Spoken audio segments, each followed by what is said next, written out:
బీసీల పరిస్థితి వల్ల తెలంగాణలో అప్పటి ప్రభుత్వానికి ఇప్పటి ప్రభుత్వం బీఆర్ఎస్ టు కాంగ్రెస్ పోల్చుకుంటే పెనముల నుంచి తీసి పొయ్యిలేసినట్టు అయిపోయింది. 11/11/2023 కామారెడ్డి డిక్లరేషన్, సిద్దిరామయ్యని తీసుకొచ్చారు కర్ణాటక నుంచి. బీసీ డిక్లరేషన్ ని విడుదల చేయడం జరిగింది.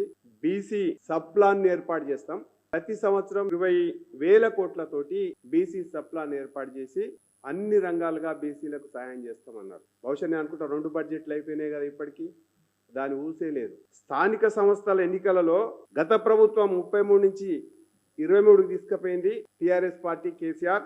మేము అధికారంలోకి వస్తే 42% పెంచి బీసీలకు రిజర్వేషన్స్ స్థానిక సంస్థలలో పెంచి వెంటనే ఎన్నికలు నిర్వహిస్తాం. సంవత్సరం పూర్తి అయిపోయింది, మీరు కమిషన్ల మీద కమిషన్లు వేసిండ్రు. ఆ కమిషన్ తర్వాత కులగణన చేపట్టిండ్రు. ఆ కులగణనకు సంబంధించినటువంటి రిపోర్ట్లు ఏమైనా బయట పెడతారా? ఎంత పర్సెంటేజ్ బీసీలు ఉన్నారు, వాళ్ళకి 42% ఎట్లు ఇస్తారు అనేటువంటి విషయంలో ఇప్పటి వరకు స్పష్టం చేయకుండా కాలయాపన చేస్తున్నటువంటి పరిస్థితి ఇవాళ మనకు కనపడతాం. బీసీ యువతకు వడ్డీ లేని 10 లక్షల రుణం ఇస్తామన్నాడు. సంవత్సరం పూర్తయింది, ఎంతమందికి ఇచ్చిరో బయట పెట్టాలని చెప్పేసి మేము డిమాండ్ చేస్తా ఉన్నాం. ప్రతి మండలానికి నవోదయ మోడల్ స్కూళ్ళు, బీసీ గురుకులాలు ఏర్పాటు చేస్తా ఉన్నాడు.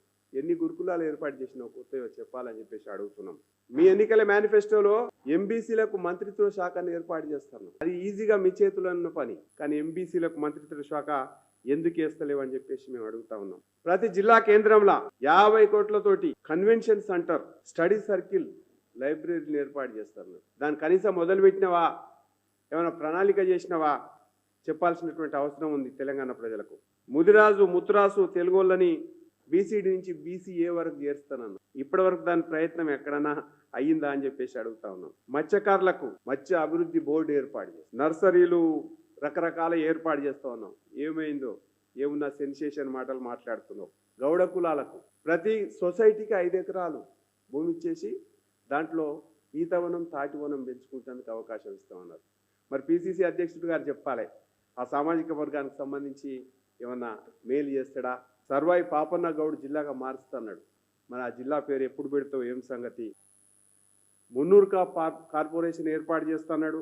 పారిశ్రామికవేత్తలకు, యువకులకు సబ్సిడీ మీద రుణాలను పంపిణీ చేస్తున్నాడు. ఇంతవరకు దానిపైన ఏమాత్రం ఆలోచన చేయలేదు. చేతి వృత్తులు అంటే మంగలి, స్వర్ణకారులు, కమ్మరి, వడ్రంగులకు, కుమ్మర్లకు 90% సబ్సిడీతో పనిముట్లు ఇస్తున్నావు. బడ్జెట్లు ఏమైనా పెట్టినావా ఇప్పటి వరకు? ఏది కూడా కామారెడ్డి డిక్లరేషన్ ఇంతవరకు నేను అనుకుంటా ఏ హామీని అమలు చేయకుండా కాలం గడుపుతున్నటువంటి ప్రభుత్వం ఏదన్నా ఉందంటే కాంగ్రెస్ పార్టీ, రేవంత్ రెడ్డి సర్కార్.